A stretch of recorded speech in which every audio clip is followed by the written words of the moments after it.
listening to The Doctor's Corner with Dr. Kline and Janelle Elgaway.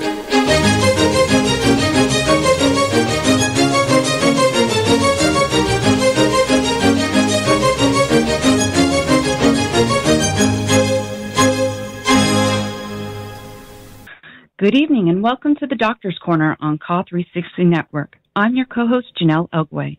If you have a question tonight for Dr. Kline or our special guest, Mike James, on the topic of pharmacies, please call in at 415-915-2291. You can also chat live with our audience on YouTube channel Conspiracies Against Wellness live stream. Our special guest, Mike James, is a community and consultant pharmacist who owns and operates PSP Pharmacy in Raleigh, North Carolina. Mr. James is Vice President and Director of Governmental Affairs for the Association of Community Pharmacists and Mutual Wholesale Drug. And now I'd like to welcome Dr. Kline and special guest Mike James to the Doctor's Corner. How are you both this evening? I'm just dandy. Well, thank you. Okay. Mike, would you mind telling us a little bit more about yourself besides what I just mentioned? Well, I've been practicing pharmacy for many years, and have owned several drugstores over the years, and basically have looked at pharmacy for the same reason I went into pharmacy. It's pharmacy gives you the ability to help people, help them understand their healthcare needs, and certainly help direct them in a way they need to be traveling for problems that may exist. And I'd always wanted to be in pharmacy for that reason, and then I think I grew up with my father in another business, not a pharmacy business, but I think that's where I wound up kind of getting the real insight for business. And so constantly this is a combination between those two things. And as time went by, I got more and more involved in what was going in what I refer to as the politics of pharmacy. And for that reason, I've been highly involved over the last 20 years probably with legislative issues and congressional issues that directly affect pharmacy. Now, you're an independent pharmacist, is that correct? That is correct. That is absolutely correct, yeah. I'm in the business, what we all used to refer to as the corner drugstore. Yeah, believe it or not, before we talked over the past 40 years, I've always recommended that my patients go to an independent pharmacist. And the reason for that is I respect the fact they're running businesses because I come from a business family. But more important, according to Consumer Report, you get better prices, and I found you get better service. So do you kind of agree with that, or do you think I totally concur, yes. That you apparently are not a chain pharmacy. So we did a little poll on Twitter. We have 20,000 people following us on Twitter. And we asked them, have you had problems with the pharmacies getting your prescriptions filled? 40% said they were having problems with chain pharmacies. 1% said they were having problems with independent pharmacies. So that reiterates my stamp of approval. So I'm glad you're here to tell us about issues regarding independent pharmacies and pharmacy issues in general. So well, I think that... go ahead. Go ahead. No, your turn. We're on the radio. It's hard to... We're a little delayed, right?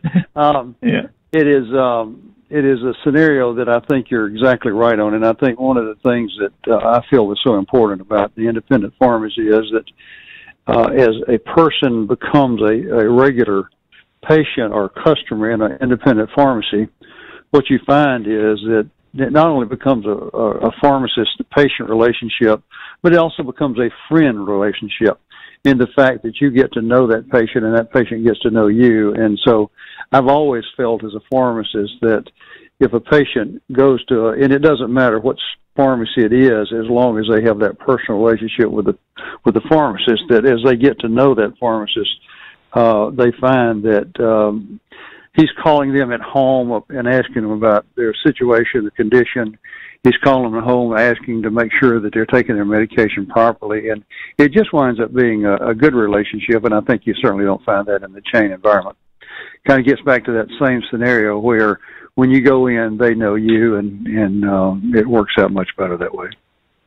The old-fashioned druggist. I'm dealing with an independent pharmacist here, and one of my patients is in Goldsboro, and he couldn't come and pick up his fentanyl patches, and they're sensitive to the heat. And as you know, we live in the South. So this pharmacist sent his courier all the way to Goldsboro without me asking and without the patient asking, just to avoid putting it in the mail in the heat. Now, that's the kind of thing I think independent pharmacists do. But how are you affected, you guys as independent pharmacists, by all this business with these benefit managers? And maybe explain to everyone, including me, because it's kind of fuzzy to me what goes on with these people and how they got into this position. All right, if I begin to explain this and I get too far into the weeds, just please interrupt me if you don't mind. So, all right, a pharmacy benefit manager is a middleman that is between your plan benefit sponsor, such as an IBM or whoever you happen to be working for that provides insurance coverage. And so these people have gone to these pharmacy benefit managers and said, help us with our pharmacy process. So, there's millions of prescriptions filled every year, and what really makes it more convenient for that IBM type company is that they can have one entity that's handling all those prescriptions, and they write one check to that entity to pay for those prescriptions instead of having 20,000 pharmacies send them a bill every month.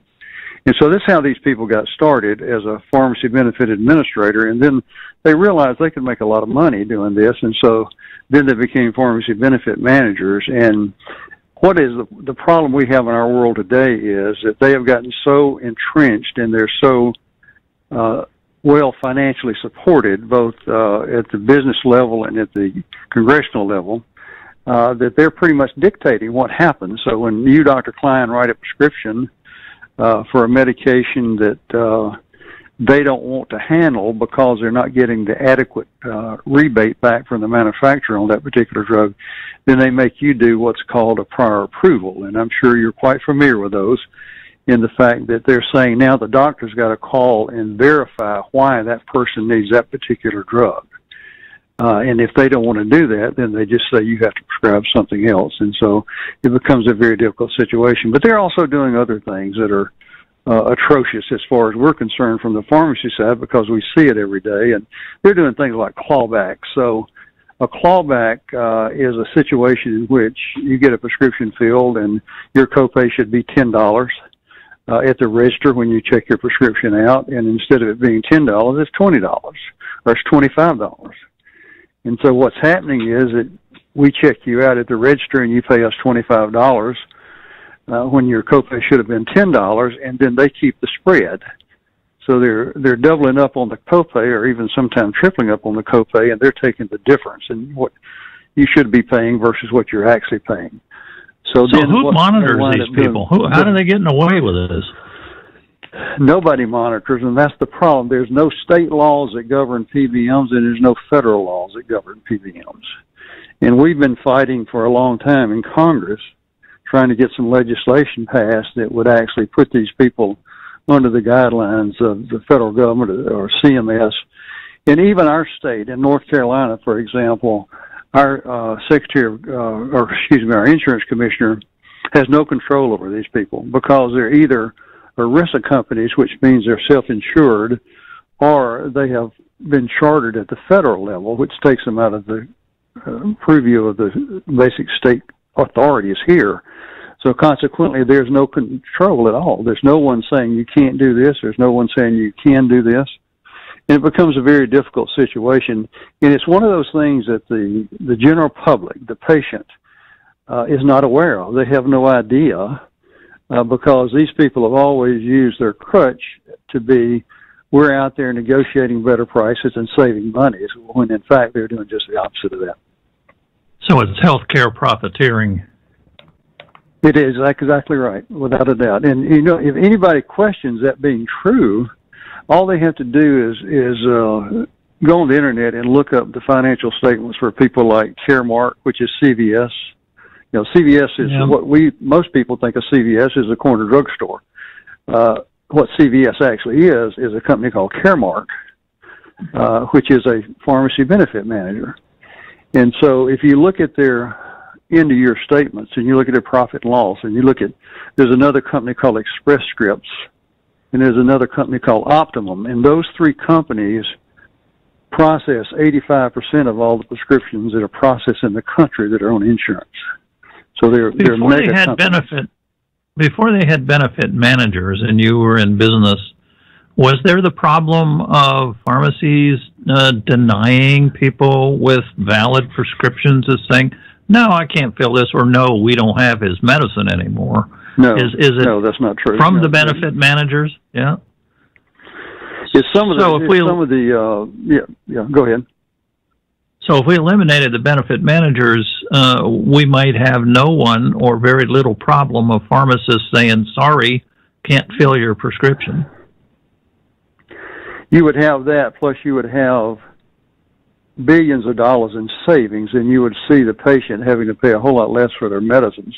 One of the things that happens here is that everybody looks at the manufacturers and said it's all the faults of the manufacturers that we're having these high prices on drugs. Well, what's actually happening here is that these PBMs wind up saying, as I referred a while ago, to the manufacturer, if you want your medication to be on our formulary, bearing in mind that the three of them are doing 85% of all the prescriptions, if you want this drug to be on our formulary, then you're going to have to give us a rebate that we say that we'll take in order to list your drug on the formulary. If you don't list your drug on the formulary, then we're not going to let them go out to those millions of people that we take care of every day. And so the manufacturer then comes back and does the rebate. And what happens, as you might guess, is that when they are hit for the rebate, then they just increase the price of the drug to counteract that rebate they've lost. So hence the price. So this is market force. Yeah, it's market force manipulation. Yep, exactly. Someone on YouTube asked, how do we do that? How do we eliminate them?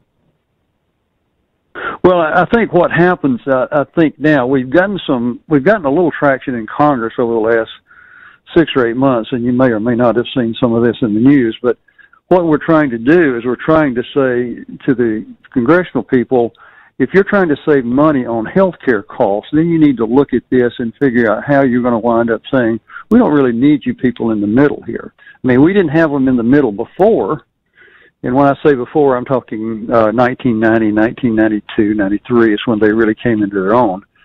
And so as they grew over the years, they just became a bigger factor in the pricing structure. So what the federal government needs to do, particularly in Medicare Part D, for example, which is a huge amount of dollars that the feds are spending that they don't need to be spending, they just take them out of the cycle. They go back to the premise where they wind up processing the scripts, and they wind up taking away this forced price figure that they're demanding on a day-to-day basis from the manufacturer, and that will wind up itself lowering the cost. If I'm not mistaken, and don't hold me to this, but I think the number last year of rebates ran into several $1 billion, and I'm trying to say 153 or something like that. So it's a lot of money.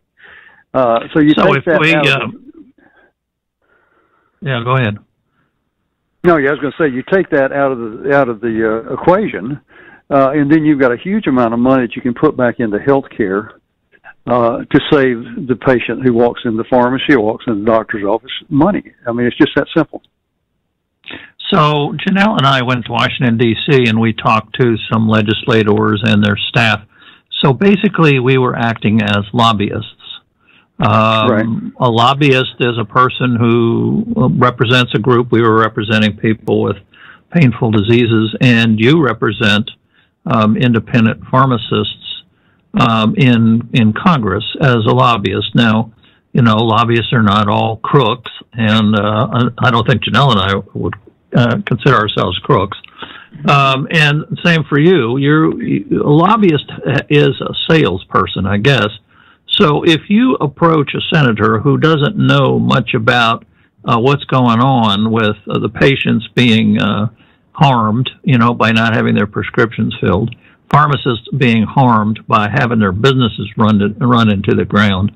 So what are the first points that you bring up with a senator or a House member to try to get the ball rolling to get rid of these people? Because I remember you telling me before, if we ran it all like Medicaid, it'd be fine. So that told me that sounds like get rid of these benefit managers wouldn't make a hoot of difference, except things would improve. But what are the key points that you bring up with the legislators that we can then use, in our tweets and when people go to talk to their legislators? In your earlier part of the question, you said something very important. That is, when you talk to the senators or to the members of the House, you have to remember that these people come from a wide range of backgrounds. You may have lawyers, but you also may have farmers. You may have businessmen. You may have doctors. So you have a lot of different backgrounds that don't necessarily relate to what we're discussing here. And so when you go in to talk to those folks, you have to talk on the level that they will understand, in the fact that you're trying to help them understand that what you're looking at while we're lobbying for independent pharmacy, we're also lobbying for the patient. Because the patient is a person at the very beginning of this is getting into trouble because of healthcare problems, and they can't afford it, or they don't have the ability to do the things they need to do. And so the first thing I start talking about when I sit down with a senator is what's going on with his constituents back home, and here's how they're being affected by what's happening with the PBMs and what's happening in healthcare. And the second thing I talk to him about is what we've just been talking about, and that's the money that's involved. Because as you talk to the current representatives up there, they're all interested in saving money and putting together a better formula for healthcare by saving money. And we kind of go through those steps to help them understand how that could happen and what could be done. The problem that you have with members of Congress and even members of the legislature is the fact that you have to leave them with the understanding of what you're talking about, because if you get too involved in it, they just kind of tune you out because they don't understand all the things you're talking about. So we try to make it straight up and simple to them so that it's 1, 2, 3, 4, as opposed to having to do multiplication tables or something to understand what we're having. So that's kind of the way we approach it. I approach it directly myself in that manner, and I think what that does for us is that gives them the logic that they relate directly to the people they're thinking about, who are their constituents back home, and how it's affecting their district directly or their state directly, and what they would have to do to try to solve that problem. And it's tough, as you know, because you've been there. And when you have you have these major PBMs spending, we used to joke that the PBMs had one lobbyist for every member of Congress, so that when something came up, they could immediately start doing something to stop it. That's the problem, when you start making a lot of money, you can hire a lot of expensive lobbyists. But if would it be fair for me as a non-pharmacist to speak up for pharmacies in order that my patients get proper care, that the benefit managers started out as a good idea and now it's a bad idea? And if they dropped out of sight, not only would we save X billion dollars, but we would have a lot of constituents a lot happier about filling their prescriptions. Would that be fair to say something like that? That would absolutely be fair, and I'll give you a good example of the cost factor and how that works.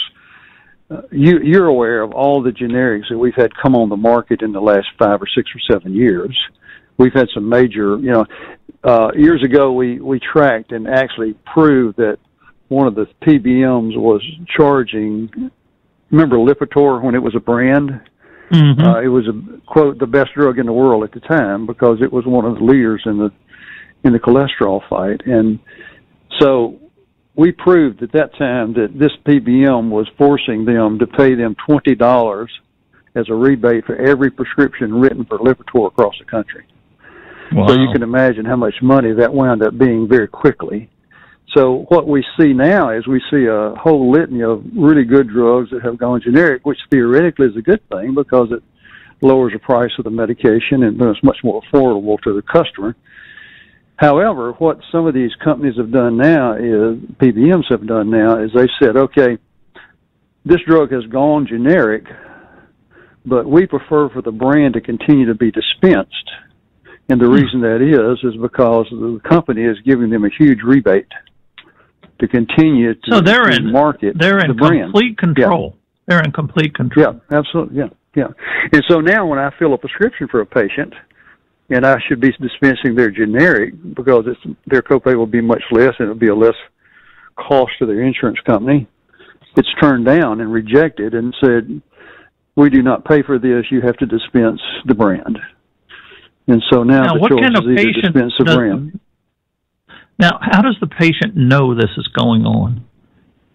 Well, they don't. See, that's the whole problem. And another part of this problem is that in our contracts, and everybody, the PBMs will tell you that they negotiate with pharmacies to get the best price and dispense the best medication and so forth. Well, actually, your definition and my definition of negotiate is not their definition of negotiate. You and I think that if you're going to negotiate, you and I sit down across the table and we come to a decision and we both walk away, maybe not totally happy, but pleased that we put together a negotiation and come to a decision. Negotiations with PBMs is very simple, and that is we're going to send you a contract to the pharmacy. Either you take it or those patients can't come to your pharmacy to get their prescriptions filled. And then this reminds me of the guy with the black mask on, and the axe. Yeah, exactly right. Yeah.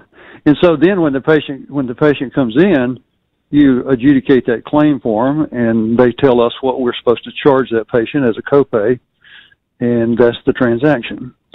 So if a patient goes, go ahead.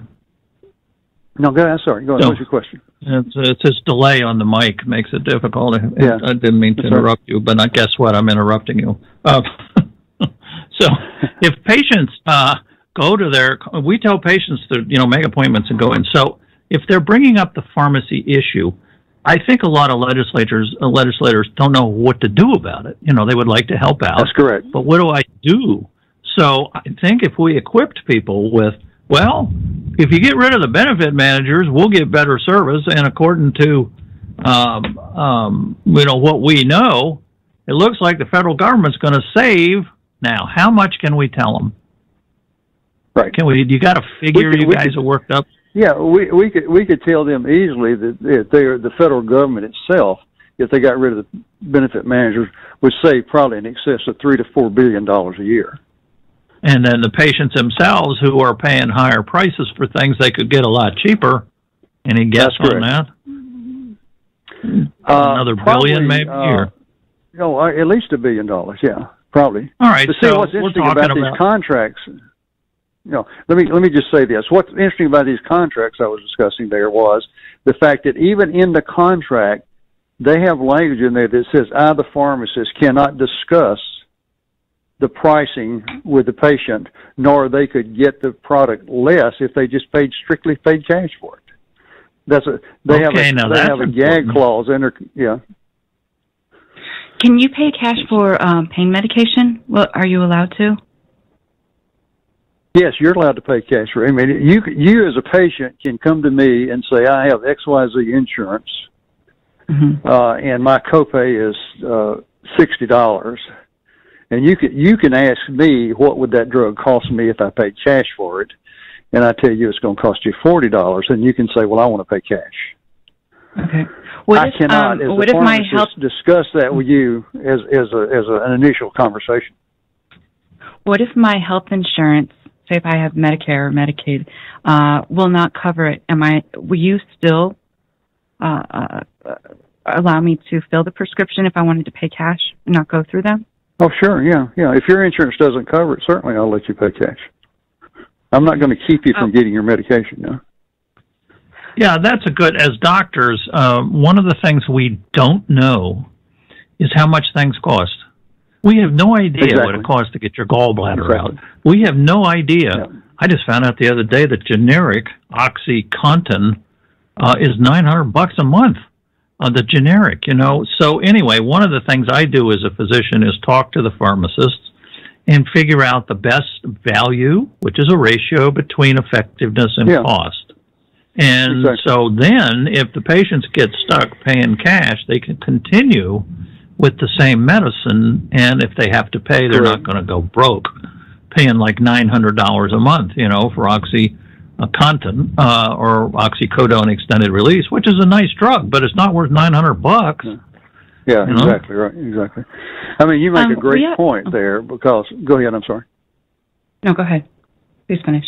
No, I'm just saying you make a great point there because a lot of times you'll get a doc who will write a script, and to your point, they do not understand what the cost is, particularly if they've done a good job of detailing them from the manufacturer and it's the best drug that's ever come out, so to speak. And so they want to use that drug because they want the patient to have the best treatment possible.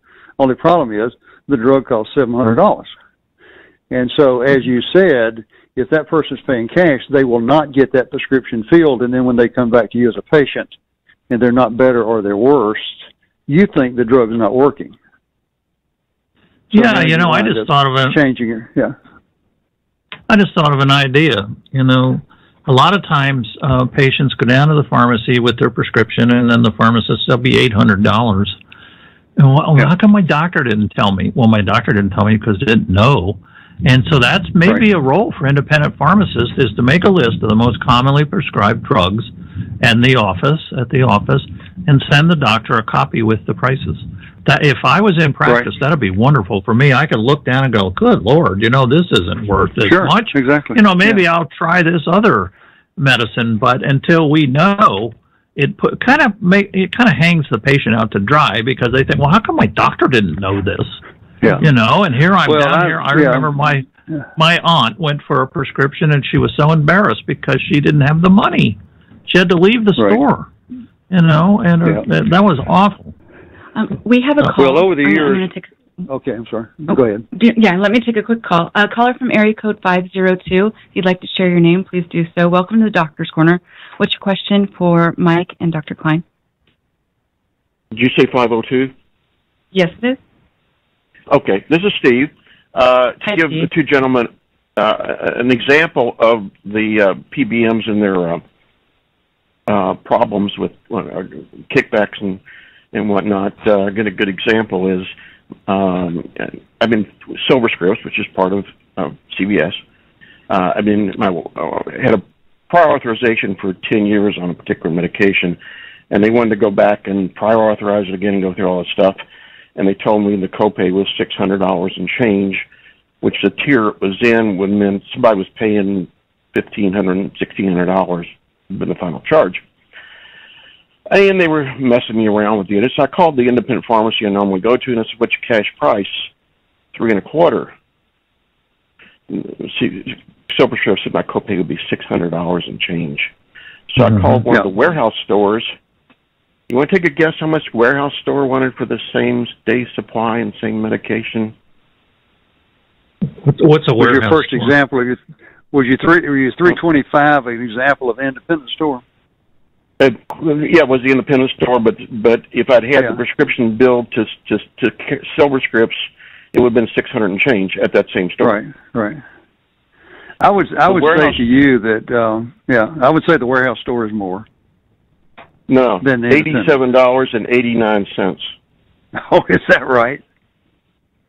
I say a warehouse on this store? one. Costco. Can you divulge to us the name of the drug? It was generic for Provigil. Okay, all right. I saved enough on a year's supply. This is a chronic case. I saved enough on a year's supply on that to pay for the taxes and insurance on my house. Yeah. How do they do that, Mike? I mean, no matter where you go, they're still licensed pharmacists, right? Yeah, but the one of the problems you have is the source of the wholesale cost of the drug, obviously. So you may wind up having a pharmacy dealing with a wholesaler. Obviously, we know what's going on the PBM side. They're just trying to get as much money as they can possibly get. What you find with independent stores, if they're buying from a smaller wholesaler, they're having to pay more money for it.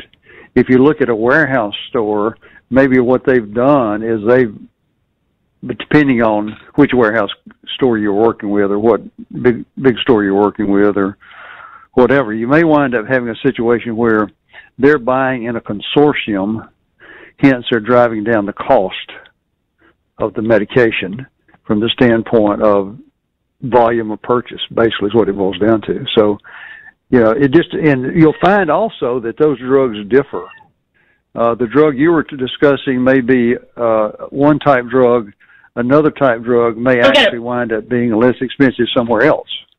So you wind up having a situation where I've always advised patients, even patients who come to our store, if something is expensive, I've literally said, get on the phone, call around, and see what you can find out. Because you want to go, obviously, where you can pay the least amount of money for what you're buying. And it's just kind of like, we don't think of it this way, but it's true. In the market today, if you're paying cash, then you're paying cash for that as a commodity, just like you would be paying cash for a set of tires, or you'd be paying cash for something else that you're out there trying to buy. And so there's going to be places where it possibly that. Go ahead. What about these websites that list the various prices in the different places? Are those just setups, or are they real marketplace ideas? Yeah. You have to be very careful with those, because I don't know if you saw this, Dr. Kline, or not, but there was an article just last week that was talking about the FDA did a real sting operation trying to really determine which sites that you go on for the Canadian pharmacies. Oh, yeah. Their whole logic was how many Canadian pharmacies are real, and they found out that only about 10% of the people that we see online that say they're Canadian pharmacies are really Canadian pharmacies. They're in Belize, or they're in India, or they're somewhere else, and they're not.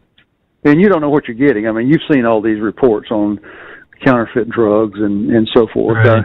I know I was in Washington one time, and the DEA was putting on a little demonstration for us, and it was probably 15 or 20 of us there, and they showed us 2 pills, and they said, tell us which one of these is the fake pill. And of course, as you might guess, the one that looked the best was the counterfeit tablet. And the other one was a real tablet. And, and they've shown that a lot of these medications are made from plasterboard and all those kind of things, so that they'll wind up keeping their shape and holding their shape in shipment and not crumble and so forth. So you can imagine that when people are taking those tablets, they are obviously getting no benefit from them, but they paid for them, so the people on the other end made their money. So some good advice for people might be, if you're dealing with an expensive drug, maybe at least call 2 or 3 pharmacies, always include an independent pharmacy. Would that be good advice? Yes, that would be excellent advice. I do it all the time. We have another caller from area code 570. What is your question? Hi, it's Charlene Bedford. How are you? Hi, Charlene. Good. Thank you. What's your question? I'm out of Pennsylvania, and I'm actually a government contractor, and I work with these PBMs every single day. And to make matters worse, I can tell you firsthand, they have no idea what they're doing. Same company they don't even know, they'll ask us to change files, and we change the files. They don't even know they asked us to change them. It's just a disaster. But anyway, I'm on fentanyl patches, and recently they've changed the brands. And I know there's so much talk about the brands versus the generics and even the different, but the brands are so much different. And so apparently Sandoz, I've been told, is no longer making them, which used to be like the best. And I can only get this other brand, Apotex, which I've never heard about. And I'm just declining so fast on these medicines. I feel like I have no medicine at all. And I know that, the FDA approves these medicine and only allows, I believe it's 20% difference in actual medicine. And I just wanted to ask, first, do you know that to be true, that Sandoz is no longer making these? And what is the deal and the difference between these medicines? Because I can't imagine, for me, it's a difference of, walking and functioning or not being able to function at all. On the same dose, right? Yeah, on the same dose, Charlene? Yes. Okay. Yes, same dose. Okay, go ahead, Mike. My question, first of all, would be, how long have you been using the fentanyl patch?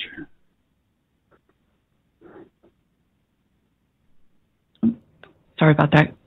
Charlene, how long have you been using the fentanyl patch? Okay. 4 years. 4 years. At least. Have you changed the type that you've been using often during that period of time, or you've been on the same one all along? Same one all along. Okay. So is your pharmacy telling you that they can't get the Sandoz patch anymore? They told me that they're no longer making them. That's what they said, and then they can't. They can't get it. Yeah. Dr. Kline, I don't know about you, but I'm not aware that Sandoz had stopped making those, and that's not to say it's not true. But I'm just not aware of it. The thing I'm aware of is this horrible dishonesty from pharmacists. I mean, it's just awful. Yeah. They're lying to people. I had pharmacists say that, oh, no, you can't get a prescription from out of state. So I called the pharmacy board, and they said, well, it's nonsense. We accept prescriptions all over the country. I honestly think these pharmacists are fibbing. I mean, it's just shameful to think the old druggist is fibbing, but there might be an example, Charlene. So, you know, I'd call another independent pharmacist and ask them another opinion. I think I would follow Dr. Kline's advice there for the simple reason I think we've seen over the last year or so, you've literally had some of the larger pharmacies taking the position that they're going to try to cut down on their usage of Class 2 medications because they're afraid they're going to get exposed to the DEA's review. And so their pharmacists are saying to them, you know, to the patient, we can't get that, we don't have that product, so therefore you're going to need to get that somewhere else, or we're going to need to change you to something else. And so I think Dr. Kline is exactly right. I think the problem we're having today is that some of the larger pharmacies have gotten so caught up in the concern of the opioid crisis that they're turning people away, and they're doing what Dr. Kline says, saying we don't have this product or we can't get this product. And that's the reason I was asking you those questions. I would do just what he says. I would pick the phone up and I would call 2 or 3 other pharmacies, particularly a couple of independents, and ask them if they have these products. And tell them exactly why you're calling them. You know, don't act like you're shopping because sometimes people get a little gun shy about that. But you just call them and say, "Here's what my problem is. I need to talk to you about this. Can you help me with this problem?" And I think you'll find that people will be. Yeah. The other thing is that all the drug manufacturers are not evil, and some of them have 800 numbers. And I learned that a long time ago. If I've got a question as a physician, I call the 800 number, and they'll put me through to the research department, to the medical director. So you can call Sandoz. Call up the Sandoz, look up the Sandoz 800 number, and give them a call. They've got great customer service. Most all the ones that I've called in the past, anyway. Yeah, good idea. Thank you so much. Okay. Why do they now need codes from the DEA, the doctor, and insurance when it's over for pain medication over 90 MMEs? All right, say it. That's a new one. I didn't hear all that. That's a new one. Okay, so somebody from the audience wanted to know, why do they now need codes from the DEA, the doctor, and insurance company when it's over 90 MMEs for pain medication? I haven't heard that. Somebody's making it up again. Well, I was going to say, I'm not aware of any code that we have to provide. Of course, we have to go through the usual steps, and that is we have to, the NDC code that's on the drug has to be submitted, and the doctor's NTI number and DEA number have to be submitted, and those type things. But I'm not, that may be an internal restriction by a particular pharmacy company. Or a benefit manager. Yeah, because remember the benefit managers, as Mike said in the beginning, receive a fixed amount of money from, let's say, IBM to take care of it. So if they deny medicines, guess what? They get to keep the money. It's a subscription thing. So it's, you know, if they billed IBM, it'd be different, but they don't. IBM says, I don't want to deal with this. So, you know, here's $600 million, take care of it. So, hey, you Right. can kind of see Right. what happens, right? You know. Well, you I know, mean, one of the things that. Go ahead. Go ahead. No, you go ahead. I'm sorry. No, I was just fixing to say one of the things that, as we were discussing a while ago, that you have to remember here, and the general public doesn't think about this, nor do the doctors because they're not involved in it, is the fact that as these PBMs force prices higher, then they wind up creating a bigger copay to the patient. What winds up then happening is, particularly on Medicare Part D, is that as they force pharmacies to use brand name drugs instead of using generic. So now I'm dispensing a drug that ought to cost $25 and it costs $400. So now that $400 figure gets attributed to that patient's history. And in Medicare Part D, for example, you know, as they go through the year, they get to a point that we hit the donut hole, what we all call the donut hole, which means that the federal government has paid a certain amount of money to that point for their medication usage. And once they hit that point, then they literally stop getting a benefit and have to start paying 100% of the cost of the medication. And so what the PBMs are doing there is because they're forcing people to dispense brands, they're driving these patients into the donut hole or to this no insurance coverage point much quicker. So hence, sounds like we need a congressional investigation. Yeah, I agree 100%. So what happens here then is that patient then begins to pay for all the medication, and what happens with the PBM? They're continuous to charge the plan sponsor, the IBMs of the world, that same charge for filling those prescriptions, except the PBM is not paying out any money. So here again, they're taking the spread. Is what they're doing. Yeah, the more I hear, the more. Prior authorization. I wanted to discuss that with patients so they kind of know what's going on. So, if your benefit plan or your pharmacy plan says that you need a prior authorization, then what they do is they force us as doctors to become part of their rip-off plan.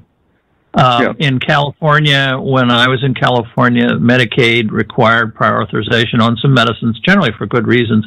They gave us a phone number. We called up. Hello? It was a nurse. And the nurse said, what can we do? Okay, we need this. Okay, no problem. 3 minutes, I was off the phone. And so that was a true prior authorization. They were doing that to be sure that we weren't, prescribing things where there was something else that was just as good, cheaper. But this is different. The other day, Purdue, I found out, which makes $1,800 worth of OxyContin a month, also has a factory making generics. Same company. So they said, oh, gee, right in the middle of a prescription, we can only give you half your prescription. We're not, there's no more generics.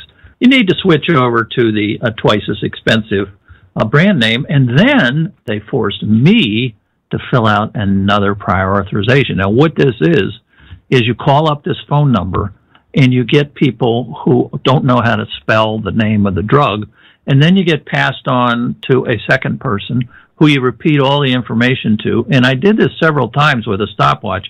It's exactly designed for 25 minutes. So a doctor on the phone for 25 minutes is not seeing patients, and we are doing the work of the insurance company. So now, it's just totally out of hand. So explain to us, Mike, what's going on with this prior authorization stuff. The first thing that's going on is that the PBMs have put the prior authorization in place to deter exactly what you just described. And from the standpoint of you saying, instead of me spending 25 minutes on the phone and prescribing this medication, I'll use something else. And so when you use something else, you're now using a product that they endorse because they're getting a big rebate on it. The drug they're making you jump through the hoops on is either not giving them any rebate or you're not giving them the rebate they think they should be receiving for that medication. So hence they put them in the back room saying we're not gonna do your meds unless we absolutely have to. So they work on the premise of that's what they're doing with the manufacturer, and what they're doing with the doctor is trying to say, Doc, if you're willing to spend 25 or 30 minutes on the phone with us, we'll talk to you about this, but wouldn't it be easier just to prescribe something else? And usually when I spend the 25 minutes, I always get what I want. In other words, if they're putting me through the hoop, I'm losing money in my practice, not seeing patients. It's too complicated for somebody else to do. I suppose a nurse could call, but, you know, they start asking you all these questions, and you got to repeat the patient's address and stuff. And you can tell the whole thing is just a scam, but I want people who to understand what we have to do as doctors and that it's dishonest. And now I was going to think of something I wanted your opinion on. If doctors started to charge the patients, say $25 for a prior authorization, do you think that the patients would scream and yell and then go to their benefit managers and say, what are you doing? I'm having to pay for this myself. And we look at it from the standpoint that this insurance contract is between the patient and the insurance company. And why am I being dragged into this? So I don't know if that would be fair, or it just kind of was a thought I had, mainly to bring more pressure on the benefit managers. You know, I think that when doctors yell, it's not as effective as when the person who has the subscription or has the plan yells. What do you think? Right. I agree 100%.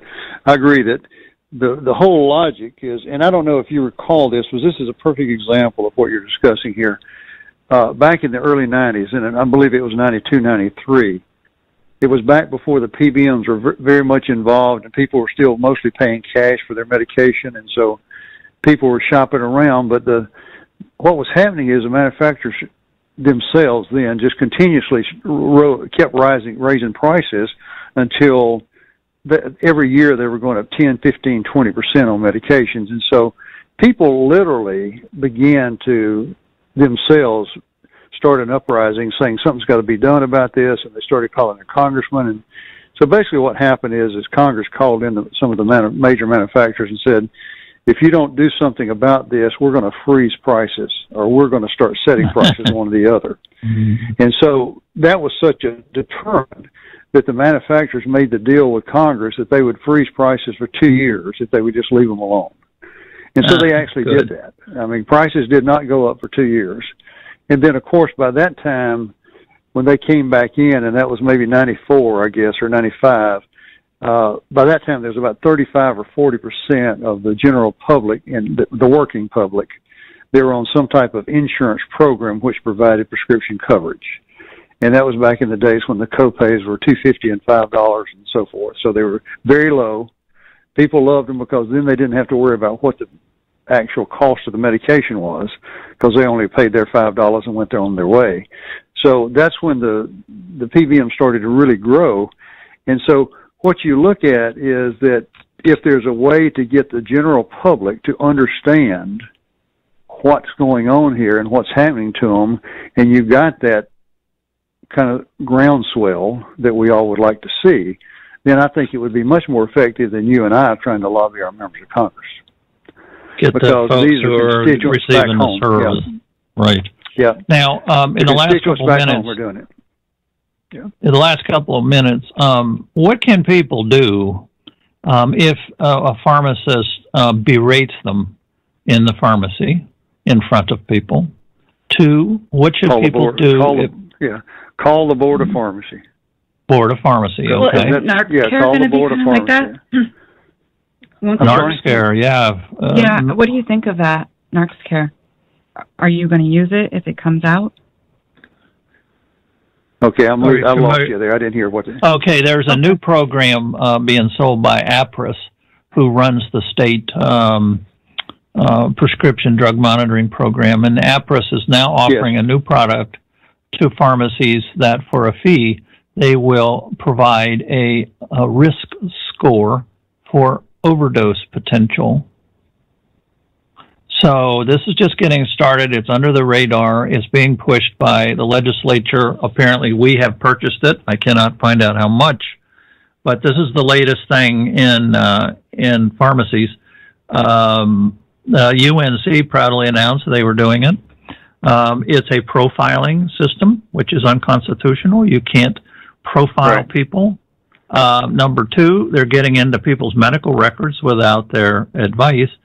So hopefully the independent pharmacies can pick up the flag and carry with it about this APRIS NarxCare is the NARX. CARE is I did brand name. I did actually read an article about that the other day, and as you look at our database system that we have in the state, obviously, as you know, you go in that database and it gives you a tracking record of what the patient has done over the last year, basically, as far as getting prescriptions filled, Class 2 prescriptions filled, and things of that nature, which helps you have a good idea of the patients you're waiting on. However, I'm not aware of anybody that has gotten the new system yet, but I would look forward to seeing that. Yeah.